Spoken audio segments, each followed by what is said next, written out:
बसमिल्लाहिर्रहमानिर्रहीम। अस्सलामु अलैकुम। जिस वक्त बुलाया गया तबीब को तो तबीब ने कहा ये तो जहर है और जहर जानबूझ कर लगाया गया। बहरहाल इमाम को शफा भी हुई और मदीना आए और अब की मर्तबा जो तीसरी बार जहर दिया गया वो हीरे को पीस कर इमाम हसन रज़ी अल्लाह ताला अन्हो के मशकीज़े के अंदर डाल दिया गया। इमाम हसन रज़ी अल्लाह ताला अन्हो 27 सफ़र की रात सोए हुए थे। अचानक नींद से बेदार हुए। हज़रत ज़ैनब रज़ी अल्लाह ताला अन्हा इबादत में मसरूफ़ थीं। आपने नींद से बेदार होकर हज़रत ज़ैनब रज़ी अल्लाह ताला अन्हा को आवाज़ दी और हज़रत ज़ैनब इमाम की तरफ मुतवज्जे हुईं। हज़रत हसन रज़ी अल्लाह ताला अन्हो फरमाने लगे कि मैंने ख्वाब में नाना जान और अम्मी और अब्बा जान को देखा कि वो मुझे जन्नत की सैर करवाते हैं। मैंने नाना जान से अर्ज़ की कि आप मेरे हालात से बाखबर हैं। मुझे तमाचे लगाए गए, मेरे पैरों तले से मुसल्ला खींचा गया, कितना सताया गया।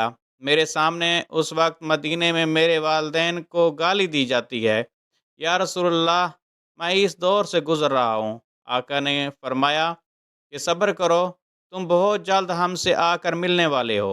इमाम हसन रज़ी अल्लाह ताला अन्हो ने एक और ख्वाब देखा कि आपकी पेशानी पर कुल हु अल्लाह शरीफ लिखी हुई है। ये ख्वाब जब लोगों ने सुना तो खुश हुए, लेकिन आपके शागिर्द सईद इब्न मुसैयब ने सुना तो आपने फरमाया कि मौला, अगर ये ख्वाब की ताबीर पूरी हो गई तो समझ लीजिए आप बहुत जल्द दुनिया से जाने वाले हैं, कुछ ही दिन बचे हैं। ये ख्वाब तो था ही, सब लरजे हुए थे, इस ख्वाब ने और लरजा दिया। इमाम हसन रज़ी अल्लाह ताला अन्हो ने कहा, बहन मैंने ख्वाब देखा है। हज़रत ज़ैनब ने पूछा कि ये कैसा ख्वाब है? इमाम ने मशकीज़ा लाने का कहा और मशकीज़े से जब पानी पिया तो मशकीज़े में मौजूद जो हीरा पीस कर डाला गया था वो आपके पेट में चला गया। रवायतों में आता है, मौरख़ीन लिखते हैं कि आपके कलेजे के 72 टुकड़े हुए, बाद ने लिखा कि 80 टुकड़े हुए, बाद ने लिखा कि आपकी आंतों और कलेजे के 100 से ज़्यादा टुकड़े हुए। जब आप क्या करते तो वो टुकड़े होकर गिरते। सोचिए ज़रा ये हीरा क्या होता है, इसको कांच पे चलाएं तो कांच कट जाता है।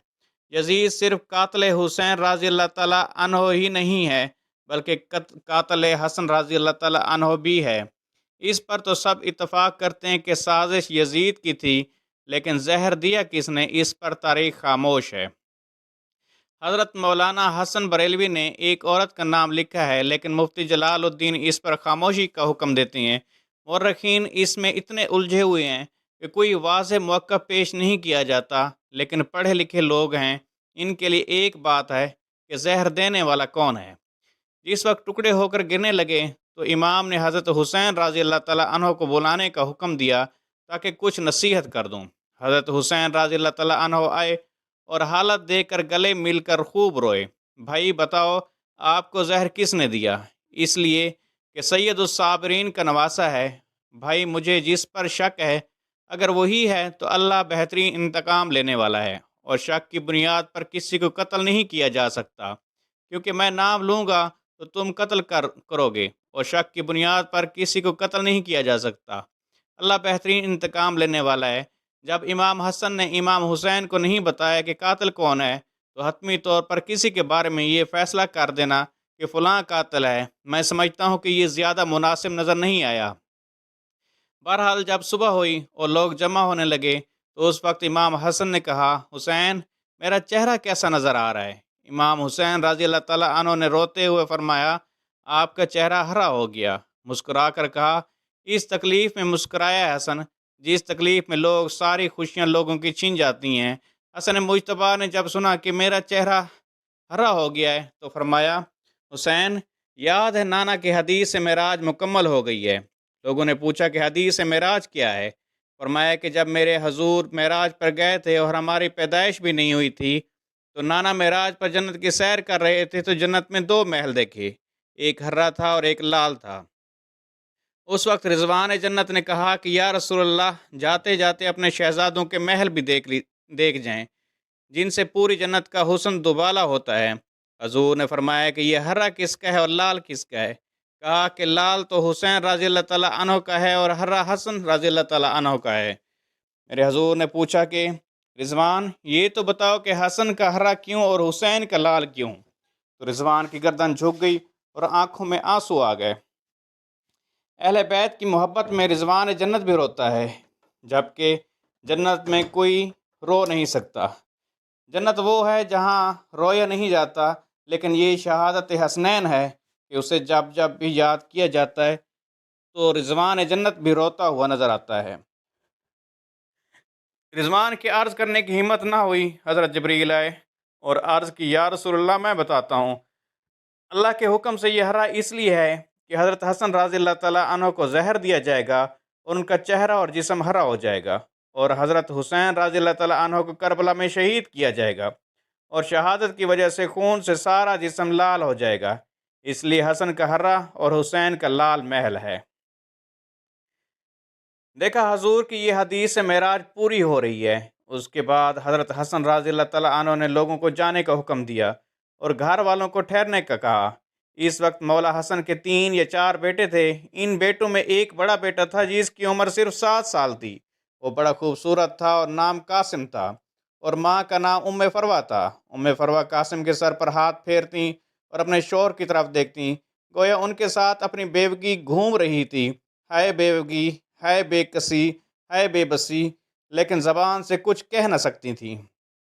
جب سب لوگ چلے گئے، حتیٰ کہ کوئی نہ بچا، تو حضرت حسن رضی اللہ تعالیٰ عنہ نے اپنے بازو پر باندھے تعویذ کو کھولنے کا حکم فروہ کو دیا۔ تعویذ کھولا اور کھول کر حضرت حسن نے کہا کہ میرے بیٹے قاسم کو میرے پاس لاؤ۔ اپنے ہاتھوں سے وہ تعویذ بیٹے کے بازو پر باندھ دیا اور فرمایا، بیٹا، ایک وقت آئے گا جب تو شدید مصیبت میں گرفتار ہو جائے گا، اس وقت یہ تعویذ کھول کر دیکھ لینا۔ اس کے بعد حضرت حسین رضی اللہ تعالیٰ عنہ کو بلا کر وصیت کی اور کہا، حسین، صبر سے کام لینا، اور میری تمنا ہے کہ جس وقت میرا جنازہ اٹھے تو مجھے نانا کے قدموں میں دفن کر دینا۔ میں نانا کے قدموں میں دفن ہونا چاہتا ہوں۔ امام علی مقام 28 صفر کو، ایک روایت کے مطابق 29 صفر کو، اور ایک روایت کے مطابق 5 ربیع الاول کو شہید ہو گئے، اس طرح سے کہ آپ کا پورا جسم ہرا ہو چکا تھا اور اندر کی آنتوں کے ٹکڑے قے کی صورت میں باہر گرے ہوئے تھے۔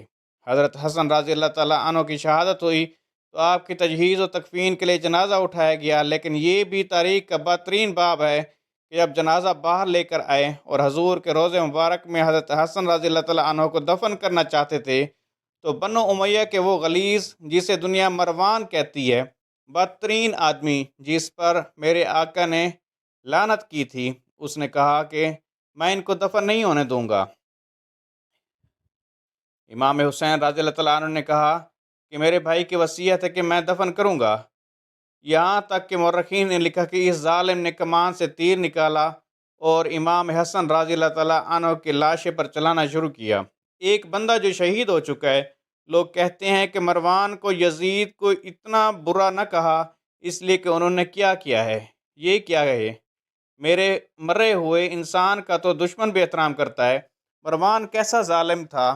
نانا کے قدموں میں نواسے کو لے جا رہے ہیں تو تلوار سے جنازہ روک لیا اور جنازے پر تیر چلانا شروع کر دیا۔ بعض روایتیں یہاں تک آتی ہیں کہ جنازہ حسن پر تیر چلائے۔ حضرت زینب رضی اللہ تعالیٰ عنہا نے کہا کہ فاطمہ کے 2 بیٹوں کے جنازے میں نے دیکھے ہیں، حسن کو تو 2 بار کفن ملا، حسین کو تو 1 بار بھی کفن نہ ملا۔ لوگوں نے کہا، حسن کو 2 بار کفن کیسے ملا؟ کہا کہ جب مروان نے حسن کے لاشے پر تیر چلایا تو وہ تیر لگا تو وہ حسن کے کفن سے خون کی فوار نکل پڑی، تو اس وقت لوگوں نے کہا کہ ایک کفن پر آپ دوسرا کفن پھر لپیٹ دو تاکہ حسن کو رنگین کفن میں لے کر نہ جائیں، بلکہ ایک کفن اور دے دیا جائے۔ یہ بھی حضرت حسن رضی اللہ تعالیٰ عنہ کی کرامت ہے کہ وصال کے بعد بھی تیر لگا تو آپ کے جسم سے خون نکلا۔ کس نے امام حسین رضی اللہ تعالیٰ عنہ سے کہا، شہزادہ حسن رضی اللہ تعالیٰ عنہ کی یہ وصیت تھی کہ مجھے حضور کے قدموں میں دفن کریں، لیکن انہوں نے یہ بھی تو کہا تھا کہ اگر مروان آڑے آ جائے تو مجھے امی جان کے قدموں میں دفن کر دینا، آپ اس پر بھی عمل کر سکتے ہیں۔ پھر امام حسن رضی اللہ تعالیٰ عنہ کو حضرت فاطمہ رضی اللہ تعالیٰ عنہ کے قدموں میں دفن کر دیا گیا۔